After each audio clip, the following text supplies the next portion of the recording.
That's right, guys. Obviously, I would be reacting to this. Yes. The next Nostalgia Critic video, his review of Mel Brooks' Spaceballs. Yes. But he's not doing this alone because, yeah, I am subscribed to him, and I've seen a few videos of his. Review collabing Spaceballs alongside with Hats Off Entertainment. Yeah, so, man, it's been quite a while since, as I recall, I'm sure the same goes for you, where we had seen a review collab of, that the Nostalgia Critic would do with someone, so, yeah. And man, because, yes, because this one, I did not expect this. Yeah, 42 minutes of a review. Wow, who am I kidding? Because I've been there. Everybody else has sometimes. You know, even on account of, say, some of us, including me, I'm in that realm where, is the word realm right, or what's the word? But my point being is that I'm in there where, you know, most of us on YouTube, we do 1 hour reviews, or maybe sometimes 2 hours. Because, yeah, and I've said this before, right? And also this includes the reaction videos. It depends on how much you have to say about this, that, and that, and that, and when it comes to the reviews, how much you have to what you want to say, talking and reviewing the movie. You get what I mean? Just, yeah, that all depends on that whole thing. But, yeah. So, yeah, I mean, so with the Nostalgia Critics review of Spaceballs, well, there have been plenty of other Nostalgia Critic videos where, yeah, any movies that he's reviewed, they would be that length of time, like 42 minutes or something. Like, I can most prominently think of AI, Artificial Intelligence, you know, the Steven Spielberg film that he brought to life that came from the mind of Stanley Kubrick. You know, that, of course, you know what I'm talking about. I know there's a couple of others, but that's really the only one I can think of. But just, yeah. Well, I'm sure that, yeah, for this, it's worth it, you know, with how much both the Nostalgia Critic and Hats Off Entertainment have to say about Spaceballs. And by the way, just to go ahead and get this out of the way, I had already found out, and as I've mentioned them before at times, and most of you know them, the Renegades React. They make a cameo in this review. Good for them. Especially because, yeah, I think as we all know, most of you, Doug being well aware of, yeah, totally well aware of the existence of the Renegades React. In fact, because, you know, a couple of times where Doug has given them shout-outs, and even where, I guess, yeah, a fan of the Renegades paid Doug to do a cameo. Yeah, like had Doug do a cameo for the Renegades in character, and man, it was so great, just... But yeah, so, you know what? I don't know, because I mean, okay, how I found out about this, obviously, okay, I did not watch this. I did not watch the cameo. No. I did see the bloopers that the Renegades posted. Yes. But I also, before that, I saw where Doug shared the Renegades React. They had already reacted to the Nostalgia Critics review of Spaceballs. So that, and it didn't really cross my mind, but then when I realized, and when I saw some comments on Doug's share post on Facebook, I was like, oh, really? Good, nice. And when I then realized that, okay, this obviously has to do with that one moment in Spaceballs where Dark Helmet and Colonel Sanders, a bit of fourth wall breaking, where they're looking on a monitor and they're watching Spaceballs, and they're up to the scene where they are. You know, what the hell am I looking at? When does this happen in the movies? You know, that whole thing. Brilliant. Absolutely brilliant. And I did watch the bloopers that the Renegades posted. There's no harm in done watching those, right? Anyways, but judging by the bloopers, like, okay, it looks like they're going to be harsh on Doug. They never are, but obviously it's for the bit, so, you know, for their cameo appearance in this. But yeah, I look forward when that comes up, so... Yeah, but anyway, so yeah, it's great to see that. Overall, it's great to see that Doug has, as the Nostalgia Critic, has finally gotten around to reviewing Spaceballs. You know, not to mention on account of the upcoming sequel, and as well as well, just yeah, mainly that. But I will say this because, as Doug has most always does, he has given us teases of what the next movie is he will be reviewing, naming a cast member that's in the movie he's going to review. So when it came to Spaceballs, he teased on Rick Moranis, a movie that Rick Moranis was in. I left the first comment. I recall I was one of the earliest commenters on his Facebook post where I commented, Honey, I Shrunk the Kids, because that would have been obvious, right? I mean, if that were the case, but no, it was Spaceballs. I mean, obviously, when you think of Rick Moranis, you'd think of Spaceballs and Honey, I Shrunk the Kids. It's obvious. But more than that, of course. Not just Honey, I Shrunk the Kids and Spaceballs, you know.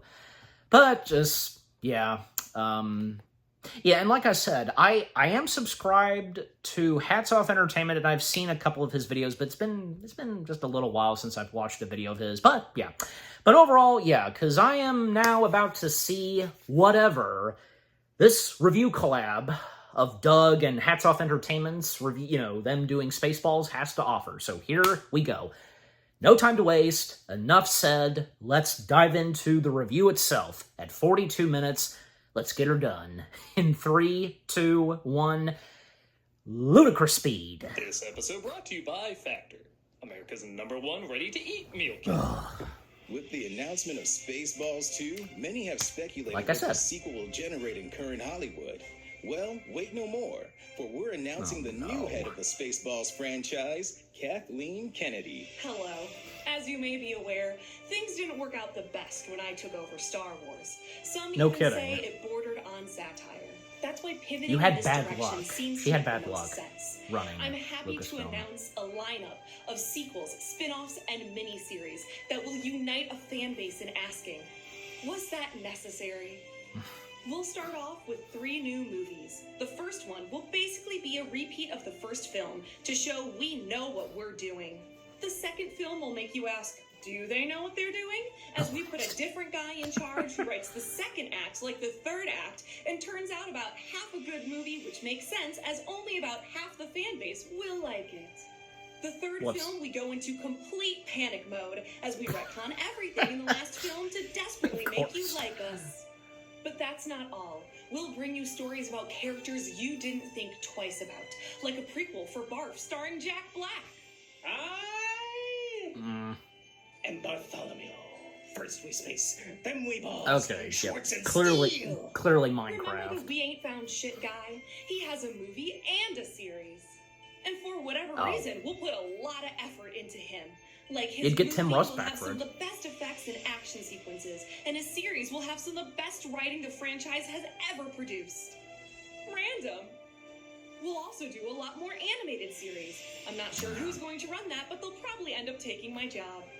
We'll also sprinkle in dozens of cameos from Yeah, our they could. favorite sci-fi co-star, the Uncanny Valley. Whether previous actors are dead, unavailable, or just straight up old, we'll use the best and just off enough technology to make you swear that we should know better. Just check out our de-aged Michael Winslow. Hello, I am Michael Winslow. Can you believe they are using computers to make me look and sound younger? It is completely seamless. They even replaced my amazing sound effects with computer sound effects. I was in Police Academy. We also have a project directed by Patty Jenkins.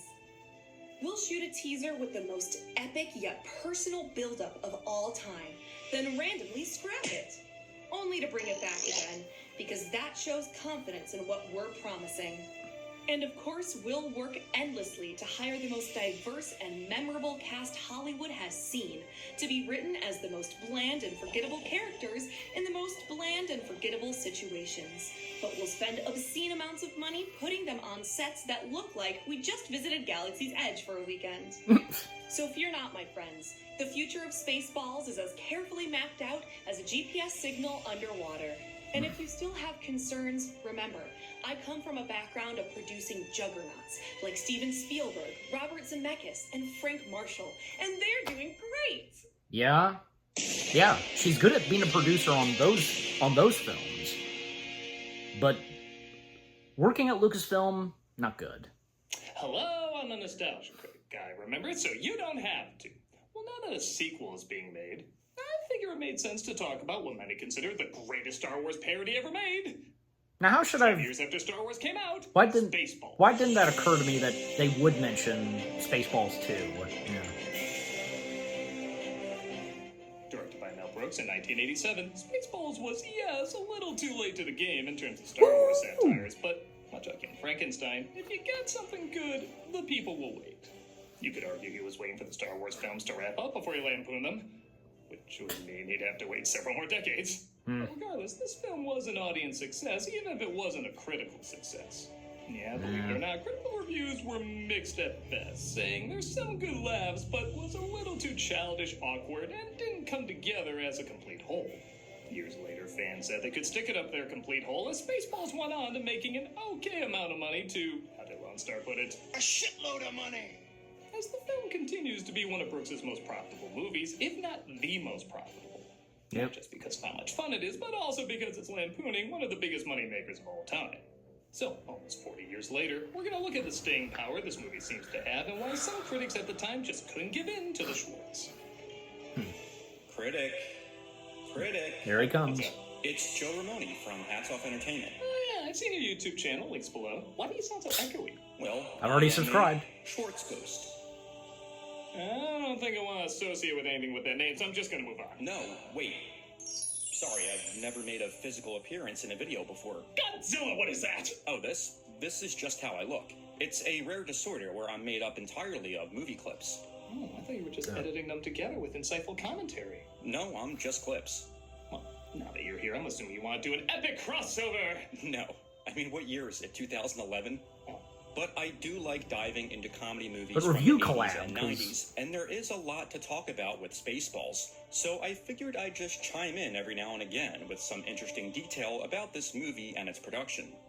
I'm okay with that. Just turn the other direction. You're freaking me out. Okay, but you should know that my back is made up of clips from another Mel Brooks movie, Life Stinks. Ew. Yeah, I also love highlighting forgotten failures. You want to take a look? It's really not that bad. No, I'm good. Let's just take a look at Spaceballs. Alright. Seriously, go stand somewhere else. A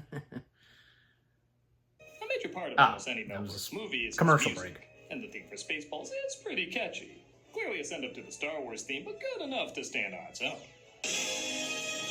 If you can read this, you don't need glasses. The only thing I don't like are the laser sound effects. It kind of cheapens the score a bit. It's like hearing that beautiful theme from Young Frankenstein, but mixing it in with the monster moaning because they didn't have confidence it was strong enough. Well, the laser sounds in Spaceballs, it's acceptable. Brooks also said he wanted the film to be a satire of Star Wars, but also his version of a sci-fi fairy tale. Hence why he has the opening scroll, but rather than doing a spin of a long time ago, like many satirists did, he took it back to what the words were originally borrowing from, Once Upon a Time. We open with our villains on the ship Spaceball 1.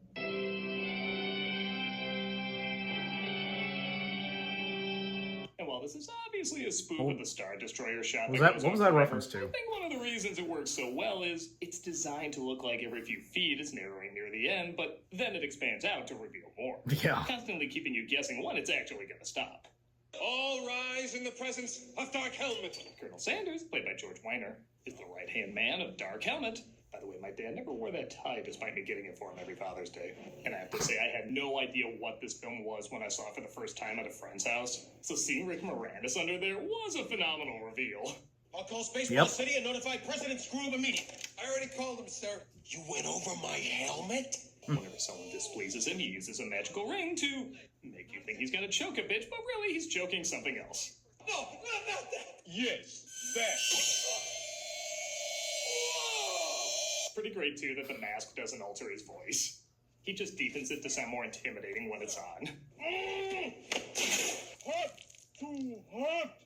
What's interesting about this movie is that when Mel first conceived There the he is. idea to Again. parody the sci-fi genre, he originally intended to focus more on lampooning the pulpy sci-fi serials that he had grown up with, stuff like the old Flash Gordon shorts, which was reflected in the movie's working title, Planet Moron.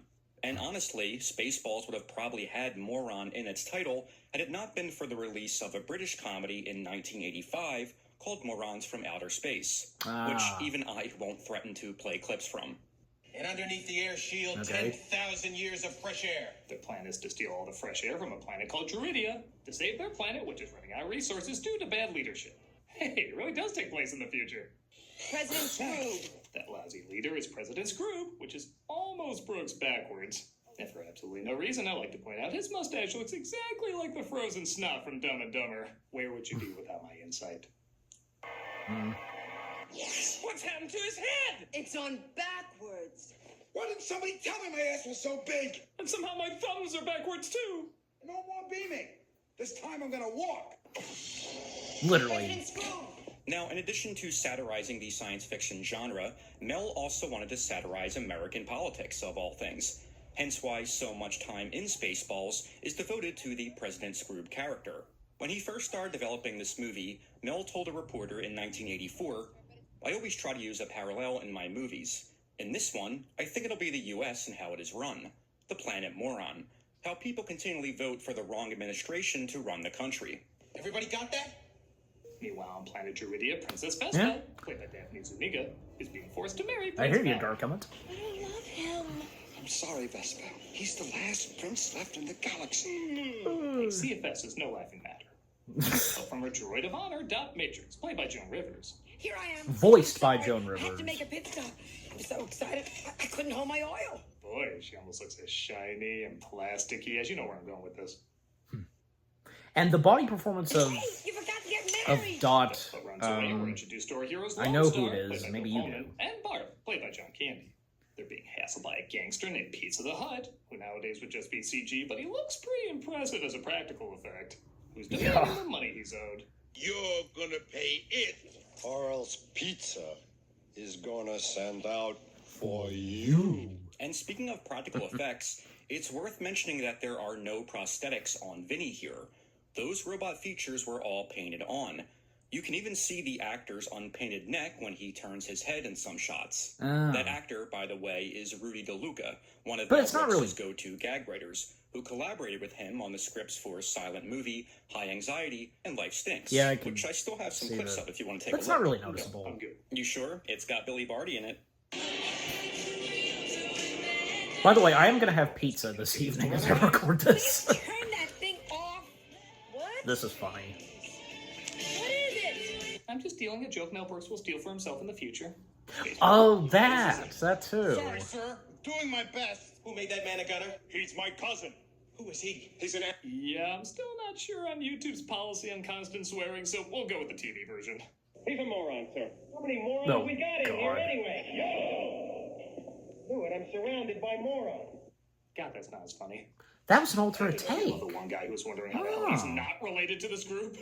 Keep rolling to Ah, the nice. star. Nice detail. That's supposed It does to be make it King funny, Roland, played by some King more. Patton, says he'll pay Lone Star whatever he wants to save his daughter. Okay, we'll do it for $1 million. $1 million? Hey, with U.S. inflation, that's like 2 candy bars. They approach Spaceball 1 in the middle of their capture and literally jam their radar. I've lost the bleeps, I've lost the sweeps, and I've lost the creeps. The what? The what? And what? This is what That's Superman not always 3 thought lost. I was doing with Richard Pryor. Lone Star! Camera hit. And he's out. One of the fun things about rewatching this movie is seeing all the side characters' reactions. Like the camera hitting Lord Helmet is great, but Sanders backing up like, oh shit, is pretty priceless. Oh, right. I'm a Mog. Half man, I didn't notice half that. dog. I'm my own best friend. I also just have to chime in to say that John Candy is so perfect as Barf.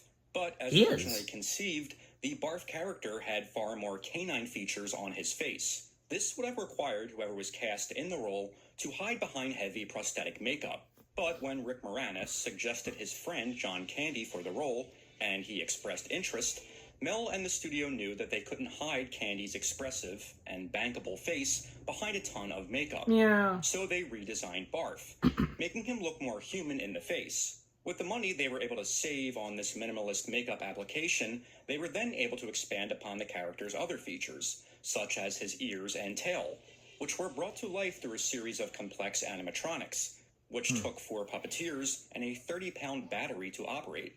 So anytime you see Barf's ears move, just know that Candy was wearing a 30-pound battery on his back. On the ship, I don't take orders, I give up. Did that Dare you speak feel to me comfortable for him, Star or don't seem to get along, so of course they're gonna fall I in don't know. love. But she protests as she says her father's king of the druids, so she shouldn't be rescued in such filth. That's all we needed. A Druish princess. Funny, she doesn't look Druish. Oh, I get it, because she's a high-ranking priestly class from ancient Celtic culture. Brooks, you scamp you. Prepare to attack on the count of 3. 1, 2, 3. Use hyperspeed to get away, so Helmet insists on ludicrous speed. I don't know if the ship can take it. What's the matter, Colonel Sanders? chicken? God, I love these two. In most films, it'd be switched with Weiner as the main villain and Moranis as the dopey sidekick, but the fact that they are playing a little against type allows them to show their comedy range. How Yes. many movies is going to have Moranis in charge of an army? But at the same time, it's kind of a classic bit with the pathetic small guy who gives orders and the pathetic tall guy who carries him out. They're like Pinky and the Brain. Neither one should be followed. Helmet passes our heroes, but it looks like they're out of gas, so they crash on a desert planet. My things. Take only what you need to survive. You know, even if a joke doesn't get a big laugh, they're kind of so cute you don't care. Yeah. That's when Lone Star continue not to get along, because this actress has to prepare for all the Christmas rom-com she's going to be in. Oh, you think I'm kidding? As Sanders gets an idea for how to find them. Get me the video cassette. It's coming. Spaceballs the movie. Producers, 12 chairs, blazing sounds. Obviously a Pat Prop fan. Gonna be a cassette of Spaceballs the movie. We're still in the middle of making it. They're out in stores before the movie is finished. We call it streaming. These are some pretty classic routines. Oh, great. Everything from the simple but surprisingly effective laugh of speeding up the movie, Yep. to them landing on the moment they're into the phenomenal writing explaining what's going on. Go back to then. When? Now. Now? No, I can't. Why? We missed it. When? Just now. And I'm watching them, watching them, watching them, watching them, watching them, watching them, watching them. Hey, I wonder how far this can go. Hey, don't include us in your fourth wall nonsense. I'm just watching to see if Oni ever makes an appearance. Who are y'all talking to?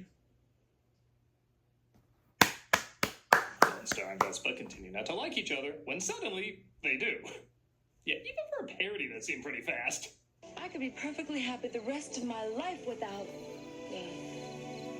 Sure you could. That escalated quickly. You don't know where you're from? Not really. I was found on the doorstep of a monastery. A strange medallion around his neck is the only thing left with him at his birth. And to their credit, these two do have good chemistry.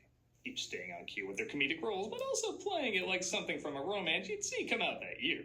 I can't seem to find Druidia. It's right there. Oh, yeah. But it's so far away. I love that the background here is actually a backdrop. It really adds to the atmosphere of the scene, and it shows that Mel was still committed to homaging the visual style of those 1940s sci-fi serials in some fashion. Yeah. Virginal worm. Oh, didn't know Pureflix produced this. What? Day the sun beats down on him, causing them to pass out. And like crazier, is this one of the best head thuds a leading man has ever given. You can practically hear his skull shattering, it's so convincing. Small I creatures don't- known as the Dinks, though, I don't seem think to so. say The Dinks were brought to life by a few different elements. While the physical versions of the characters were played by several Little People performers, such as Tony Cox of Bad Santa fame, their voices were provided by a real who's who of Saturday morning TV shows, including Tress MacNeille, John Paragon, Phil Hartman, Rob Paulson, who makes another appearance later on, and Corey Burton, who would Yes. fittingly provide a lot of voices in various Star Wars projects in the future. Yep. Did I miss something? I didn't realize Why Rob to Paulson Disneyland? When Lucas On was screen told, oh yeah, made we'll do appearance. all your ideas. Just sign right there. They're taken to the great and powerful yogurt. I seem to recall Rob Paulson has done on-screen acting. Let me know how it turns out. Come back here, Dot. Boy, Wicked 2 does take some liberties on the Oz stories. And Brooks reveals himself. They filmed on the set of where they meet the Wizard of Oz. You're hiding me. Really, it's okay, Mel. You don't need to emphasize your short. You're the one. Yes, I am the keeper of a greater greater magic. The Force? No. The Schwartz. Well, somebody's a fan of Exorcist 3. Go in peace, my child, and the Schwartz be with you. Oh, Of brother. course, explains it's not just the Schwartz he specializes in, but also Like, for real? merchandise. Because Spaceballs the T-shirt. Spaceballs the coloring book. Spaceballs the lunchbox. I think a later scene makes the joke for me. It's a transformer. So, Oh, yeah. or do I call you Mr. Off? You can just stick with Joe. This film seems to hold up pretty good. What are your thoughts on some critics saying it's not the best Star Wars parody? Well, What? that's a complicated issue. Really? Do explain It is the best It has a one. sale on Pitchforks and Torches. Look, I will always have a fondness for this movie. As a kid who loved both Star Wars and Mel Brooks movies, it really felt like a match made in heaven when I first saw this film. But An when I unexpected revisited match as made an in heaven. adult, I can see why critics at the time took issue with it. Watching it today, I'm reminded of a story that Gene Wilder told about Mel Brooks when he first approached him to direct Young Frankenstein. He said that he made Mel promise one thing if he were to direct the movie, that he would stay behind the camera and not appear in it. Hey, now that's not true. He was an amazing screaming cat. Gene told Mel the following: "You have a way of breaking the fourth wall, whether you want to or not.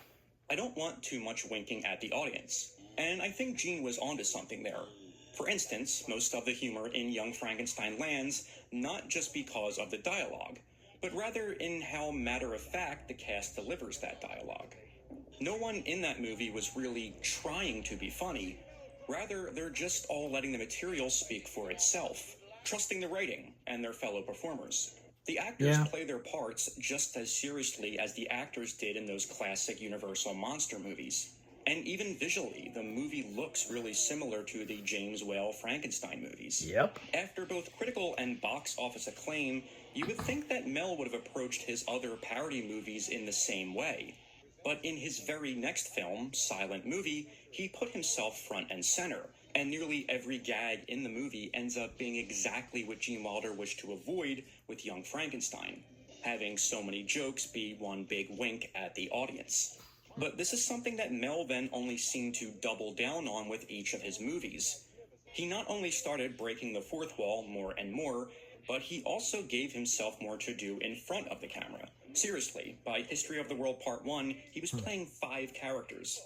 And look, I'm not saying that those roles aren't funny. I They mean, are. Moses dropping the extra 5 commandments is simply one of the best gags ever put to film.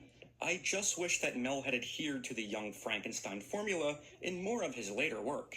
Well, he had to keep up as others were taking what he started with Young Frankenstein and evolving it to new levels like what the Zuckers and Abrams did in Airplane. Actually, that's a perfect example. Airplane came out a year before History of the World Part 1. Like Young Frankenstein, the humor is played straight. The dialogue, albeit silly, is delivered by the actors with the same conviction as if they were acting in a 1960s disaster drama. In my opinion, this is what a parody movie should be, an exaggeration of a pre-existing style. Silent Movie and History of the World Part 1 don't really feel like true parodies, but rather gag movies loosely inspired by the silent comedy and historical epic genres. And Mel Brooks' style and delivery... I didn't realize Paul Newman, he's in really his work in the right Silent Movie. context, but it doesn't always belong in a parody movie, as some semblance of a fourth wall needs to be in place in this type of comedy. But by the time we get to Spaceballs, that fourth wall isn't just broken, it's obliterated. There are so many jokes throughout the movie that reference the fact that we're watching a movie. Where the real money from the movie is made. I turned off the wall. Wait, didn't you turn off the whole movie? Ship is too big. If I walk, the movie will be over. Again, I'm not saying that this style doesn't lend itself to funny gags throughout the movie, but I don't feel enough of them really parody the look, feel, or tone of Star Wars. I don't know about that. Nobody's gonna understand Pizza the Hut without seeing Star Wars. Or Dark Helmet explaining how they're not related. Hell, he actually references the Force and Star Trek. Yes. Works on Star Trek. Sure, but look at the other characters. I mean, there's no royal king in Star Wars, or a Doublemint twins, or sound effect making stormtroopers, or a bearded circus lady, or a guy in a bear suit. Sorry, Chewbacca. Even Vinny, with all of his impressive makeup, doesn't really relate to anything we see in the Jabba's palace scene in Return of the Jedi. I mean, he's cool to look at, but every time I see his scene, I'm just left thinking, who's he supposed to be satirizing? Bib Fortuna? Salacious Crumb? Max Headroom? Look at how something like Robot Chicken mocks exact scenes with exact characters. In doing so, it manages to not only make fun of the material, but also us as the audience, and how our love of a particular movie or franchise can be so strong that it causes us to forgive certain elements that would clearly go differently in reality. While Spaceballs is a funny comedy, for a film called The Greatest Star Wars Parody, it doesn't really directly parody Star Wars that much, in my opinion. It's kind of like Mel Brooks saw his son's Star Wars action figures and decided to write the movie around that. Meaning some of the parody just feels a little surface level. I don't know. I see your point, but I think there's something in this movie, flaws and all, that does make it stand out compared to other Star Wars parodies. Listen, no offense, but I don't know if I want to take lessons of what makes a good film parody from the guy who made Demo Reel. You're a hurtful abstract entity. You had to go there. It is I, the god of dreams. Wow. The mopey mope that gives you your... Okay. So, sponsor and fast forward. On account of the sponsor, because, with how long. Alright, so... okay, is there anything to say during the timeout? Well, okay, here's the thing. With what all Hats Off Entertainment had to say, man, he went into full detail on this. As much as I wish I'd love to do, but here's the thing, because, despite all that Hats Off Entertainment said, as well as a little what Doug had to say, because with what was brought to Young Frankenstein, and then fast forward where, Mel Brooks' other parody films, like when it came to Silent Movie and from there on, and then when it came to Spaceballs, because, Mel Brooks, he brought an interesting style and vibe, a specific one to Young Frankenstein, and then what he would bring to the next ones after that. Yeah. And I don't know, because, even still looking at Spaceballs doesn't hurt the fact. It doesn't really have an effect or anything, at least in my opinion. I'm just saying, because if you get what I'm saying, just, the first Spaceballs film, despite all that Hats Off Entertainment had to say, it's still enjoyable and entertaining. Yeah. And one of Mel Brooks' top best parody, comedy, spoof masterpieces. Yeah. Also, because I have to mention the Renegades React, their cameo, brilliant. Yes. I look forward to checking out their reaction. I think that's probably what I'm going to do after I'm done recording, so, yeah. But, so that was great, and, because, with how this review collab has been, how it's been going on, and with Hats Off Entertainment's presence, Joe, that's his real name, pretty good. Some facts that mostly it's, just Joe talking about fun facts and the making of Spaceballs, the background, but, but anyways, so, that's pretty much all I've got to say, so, especially, on account of what Hats Off Entertainment had to say, the last thing that was talked about right before the sponsor, so, alright, time back in. No, I didn't press it, there. We're content during the week, so come check us out. Alright. Back to it. Merchandise from here on out appears all over the movie, as well as some, Spaceballs, let's be honest, the sheet. standard Mel Brooks dad jokes. Tell them to comb the desert, you hear me? Comb the desert! Or granddad jokes. Again, they work in some good bits, like Helmet Safari hat and the fact that he talks to Sanders with the bullhorn, yet screams to the soldiers, defeating the purpose of it. We were told to comb the desert, so we're combing it. Found anything yet? But I will admit, this is the first Brooks movie where the pacing on his jokes can be a little off. It works fine for the most part, but when Tuvok here says his line, the timing does feel on par. We ain't found shit. Someone who started comedy over 70 years ago. What about you guys? We ain't found shit. Do something! Like I said before, though, a lot Well, of it's this still does work, it gives even the if it is it does shoddy. give the audience some time to laugh, Uses right? the Schwartz to find Yogurt's secret entrance. Yogurt has the Schwartz. Far too powerful. But, sir, your ring.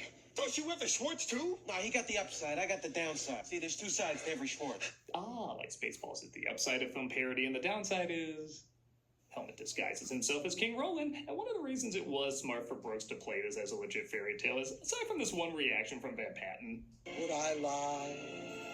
that is so funny. The scene is mostly played straight, like it's actually supposed to be suspenseful. Yeah. Daddy? Which makes the payoff emphasizing Helmet's immaturity so much funnier. No, Vesper, don't! Yeah. You! Imagine in Sleeping Beauty after that creepy as hell hypnotizing scene. Maleficent just out of nowhere goes, you! It'd be a laugh riot. Well, I mean, she does say Princess, so fools. Yogurt gives Lone Star the ring of the Schwartz That's to the help. thing. Will we ever see each other again? God willing, we'll all meet again in Spaceballs 2. The search for more money. Not only have that better be the title for the next one, but it better be spelled the exact way he said it. Meanwhile, Lord Helmet talks with Vesper. How he said it. Sort of. No. How he said search, search. No, you are mine. I'm sure most people are aware that Moranis improvised this scene with the dolls. Action figures. Which just makes the bit so much better. Yeah, just Mel Brooks just had him do whatever the heck he wanted Mel to Brooks do. later admitted that Moranis actually cost the production more money because he was constantly making the crew laugh and ruining takes.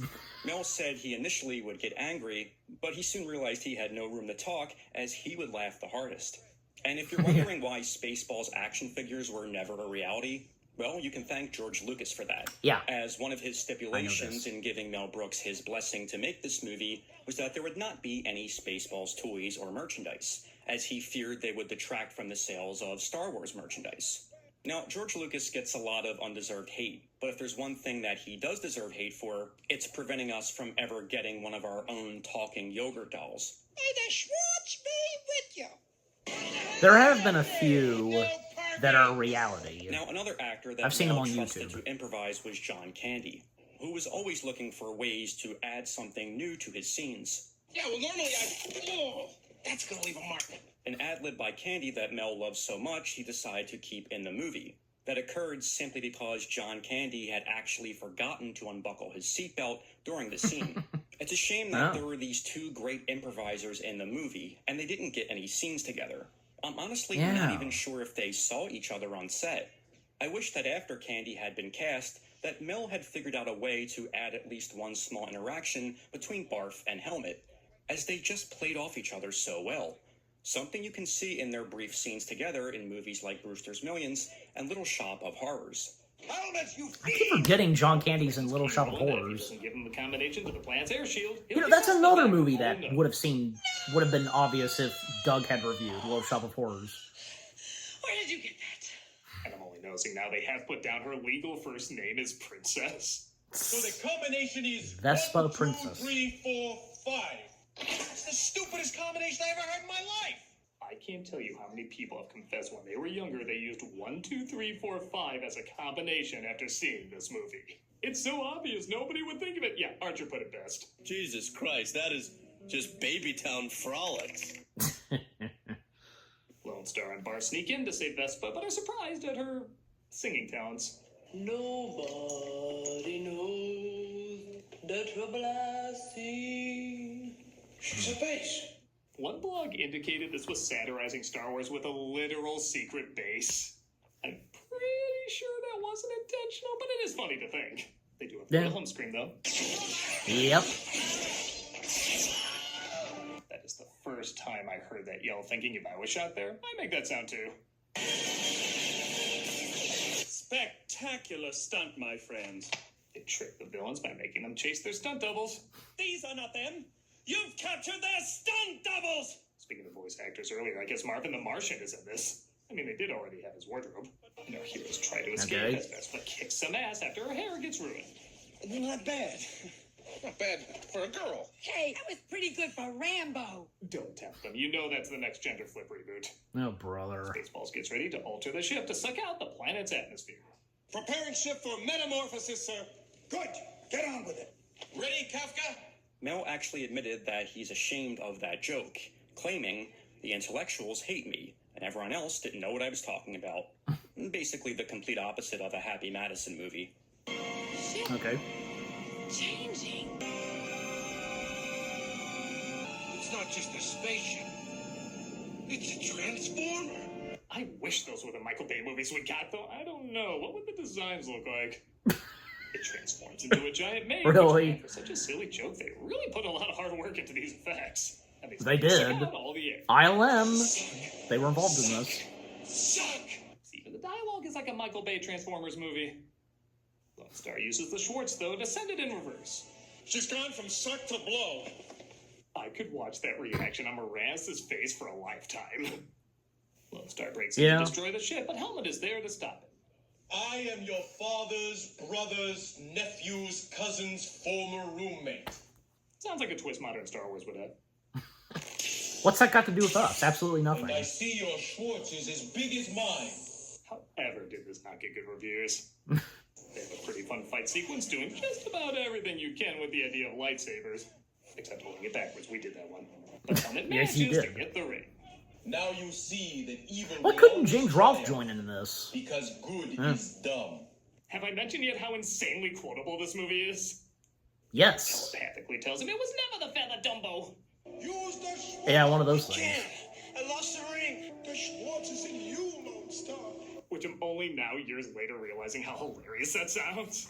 And uses it to defeat Helmet and destroy the ship. Abandon ship. Abandon ship. All personnel proceed to escape. Good song right Music here. is usually a big thing in Brooks films, and I honestly think the song Spaceballs is kind of underrated.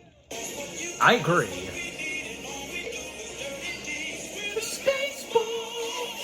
It's 80s as hell, but that's what's fun about it. Yes. It's legit catchy. You're right. You're damn right, Doc.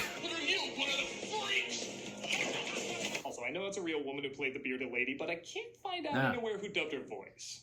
I could be crazy, but I think that's Penn Jillette. You know, like when he was doing voiceover for Comedy Central. I'm the bearded lady. What are you, one of the freaks? Coming up next at 12:30. Maybe. Your favorite episode Now that you of say Saturday it, probably Night Live. was. If anyone's got info on that, Someone asked Penn if he did so. Chance to push the cancellation button. They dropped their 180s PGF bomb. Out of order. Fuck. Even in the future. Nothing works. Also gets more relatable over the years. And the You know, it does go by ship fast, the best F-bomb. home, You could kind of and miss the news it. that Pizza the Hut ate himself to death so they can keep the reward money. Coming up, Pongo's review of Rocky 5,000. Boy, this and the sequel to Airplane are bizarrely two sci-fi futuristic 80s parodies that bizarrely predicted that franchise. Well, in a good Lone Star way. decides not to take the money, though, and leaves Vespa to marry her prince, thinking he doesn't belong in that world. They later drop by a space diner. Yeah, I like this world. Millennium Falcon in the bizarrely background. feels like you can live in it despite it being a parody. Oh, and did I mention ILM did the effects? We're one of the pages. I said so Feeling too. good. Oh, no. Not again. I probably should stop surrounding myself with such familiar company. In terms of story, this is a scene you could cut and honestly miss nothing, but then again, can you really call this nothing? Hello, my baby. Hello, my honey. Hello, my ragtime gal.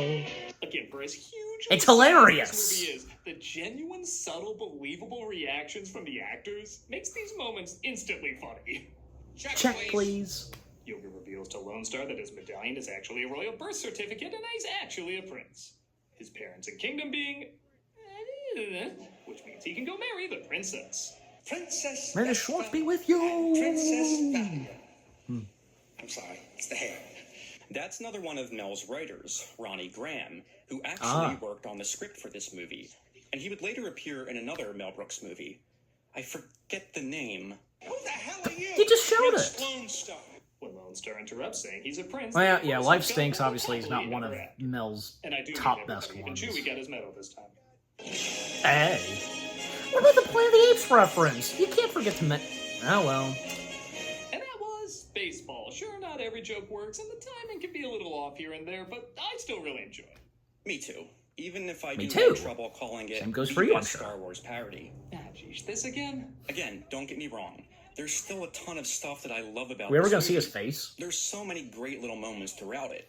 Like when Yogurt takes a shot at the over-commercialization of Star Wars, or when Helmet gets embarrassed when his crash is played back on the TV, and virtually everything John Candy does in this movie.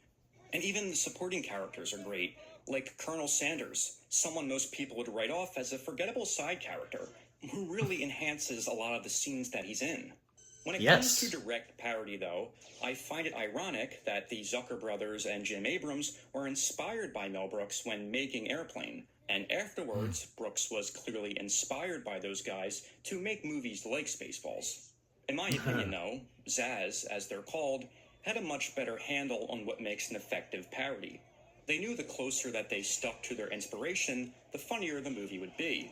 Even if they did basically copy a pre-existing screenplay verbatim and just added in jokes for Airplane. Seriously, their script was such a direct copy of an earlier movie called 0 Hour that they had to acquire the rights to that movie to avoid being sued. But in Airplane, the timing and the structure of the jokes, even the placement of the sight gags in the backgrounds and foregrounds, just makes for more laughs. I mean, I can't totally disagree. I mean, the characters in Spaceballs are great on their own, but I don't think they really effectively parody Star Wars characters. Well, maybe you just stated the reason it could be seen that way. Oh boy, here we go. Cue Nostalgia Critic's speech where you summarize everything bad about the movie, but still manage to tie it up in a nice bow. And sappy music. With the characters, you mentioned how lovable they are. That's his thing now. Whether they're in a parody film or not. And that's because they can exist outside the world of parody. Topper Harley can't exist outside the genre being satirized because he's an archetype, and that's fine. But these characters can. You can put them in any situation and have an idea of how they're going to react because they are more fleshed out. The same way comedic actors play their parts believably in a classic horror genre like Young Frankenstein to get laughs, the same way these actors play their parts seriously in a sci-fi fairy tale genre to get laughs. Part of that could be because Brooks is taken from the same source material Star Wars took from, myths and fairy tales, which have stood the test of time for several centuries. And because they both understood and conveyed these tropes so well, they both give us characters that seem more alive and timeless. So yes, it may not be the best direct parody, but it seems to evolve beyond that, giving us characters we could see ourselves having a conversation with, or predict how they would react in any situation. It's like saying Princess Bride is the best satire of fairy tales. Is it a direct lampooning of certain tropes and stories? Not really, but it creates a world and characters that evolve from satire. In some way, this is sort of a Princess Bride in space, just with a lot of dick jokes and fourth wall humor. And you could argue films like this did give birth to similar parodies with characters that could exist outside that world. Exactly. Well, yes, there's probably too many dick jokes and fourth wall humor and satire that isn't as biting or focused. It still creates a world and characters that, like Star Wars, we're always going to remember. Well put. I see your point. I guess for my money, I just prefer something like Young Frankenstein, where the parody is more direct. Well, then we must battle it out to see whose opinion is right. No, I'm good. Well, you don't know how these crossovers work, do you? Guess not. Well, regardless, thank you for all the info and insight. You brought out some really good points. No problem. He did. I guess I'll go do some Schwartz Ghost stuff or whatever I was supposed to be again. Bye-bye. I'm a nostalgia critic, still trying to figure out how to make Spaceballs Day a thing. May the short teen? No. May the 20 Schwartz. No. Probably just do Spaceballs a day. May the Schwartz be with you. Nice. You ended off with that audio clip. We're still doing cameos for charity. All right. Woo! So, that was the Nostalgia Critics review of Spaceballs alongside with Hats Off Entertainment. Yeah. That was great. Worth it for being 42 minutes, yeah. Everything that Doug and Hats Off Entertainment had to say about Spaceballs was pretty well said.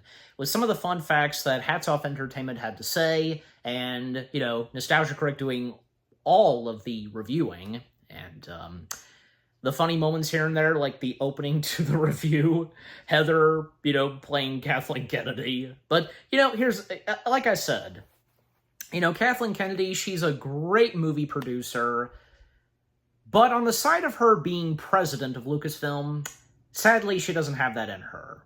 And I'm not, look, say what you will about Kathleen Kennedy. I don't hate Kathleen Kennedy, because I know for a fact that, like I said, she's a fantastic producer of movies, with many of the movies that, as was mentioned, from Spielberg, Zemeckis, and so on. Well, because, you know, when it, with her, and like I said, with her being president, yeah, it just overall, and to put it this, for me to put it this, just doesn't have it in her, sadly. Bad luck. Just has bad luck, has had bad luck being president of Lucasfilm and such. Yeah, that's all I can really say, and to best put at it. So, yeah.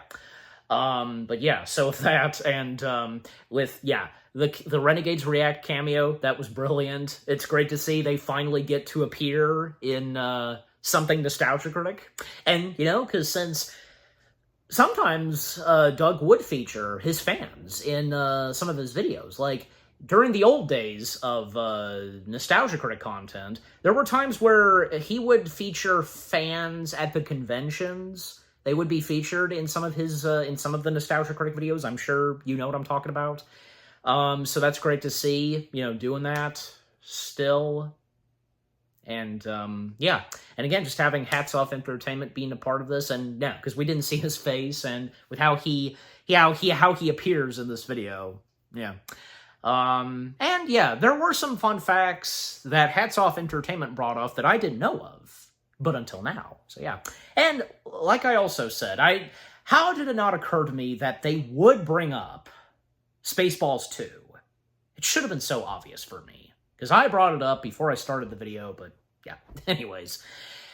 Yeah, but just, is there anything else to mention? Well, yeah, and like what Hats Off Entertainment said earlier, you know, because with what Mel brought to Young Frankenstein, and then what would happen to his later parody films after Young Frankenstein, well, just, you know, not in a bad way, just, you know, having their own taste and charm, you know, and with what he had brought to those parody films after Young Frankenstein. So, yeah. Anyways, you know, not to mention, because, you know, Young Frankenstein, it did come out the same year as Blazing Saddles. Now, Blazing Saddles wasn't mentioned, but yeah, Blazing Saddles was the total opposite, like what Young Frankenstein, how that was done, and what Hats Off Entertainment specifically put at it, you know. Because, yeah, I mean, in Blazing Saddles, some fourth wall breaking, and when, yeah, they're literally on a movie set on Warner Brothers, and they make their way to the Grauman's Chinese Theater. So, yeah. So the same goes for what's in Spaceballs. You know, the characters being aware that they're in a movie, so yeah, go figure. Anyways. But yeah, just overall, with all that being said, with what all the Nostalgia Critic and Hats Off Entertainment had to say with their review collab of Spaceballs, that was excellent. That was a great review collab, and all that had to be said about Spaceballs. Worth it. Yeah. And with the funny moments, the cameos, just, yeah, it was all great. All of the above. Okay, so what about you guys? What did you think of the Nostalgia Critic video itself? His and Hats Off Entertainment's review collab of Spaceballs. What are your fondest memories of Spaceballs? Is it one of your top favorite Mel Brooks movies? And what was your first exposure to Spaceballs? And because it's it is a Star Wars parody, but yet at the same time it's more than that. Anything you agree and disagree with what both Doug and Hats Off Entertainment had to say? Did you get some good laughs and with the jokes and such? What'd you think of the opening to the video, the Renegades React, their cameo, everything that happened in this Nostalgia Critic video? And if you're looking forward, I have no doubt that some of you are looking forward to Spaceballs 2. Yeah. Just building up that hype. I am, and so are they. Just, yep, might as well. Anyways. So yeah, just again, overall, what did you think of the Nostalgia Critic video itself? His and Hats Off Entertainment's review of Spaceballs, and if you've checked out and follow Hats Off Entertainment, checked out his videos, yeah. And with what I've had to say, my reaction to the Nostalgia Critic video, and yeah, what did you think of my reaction to the Nostalgia Critic video itself? Leave comments and give this review video a like, as always. And so, guys, with all that being said, thank you very much for watching. I hope you guys enjoyed my reaction to the Nostalgia Critic's review of Spaceballs alongside with Hats Off Entertainment, them review collabing it. More reaction videos are coming your way. They're going to be awesome. Keep looking forward, and I will see you guys in the next video / reaction. Take care, peace out, and may the Schwartz be with you.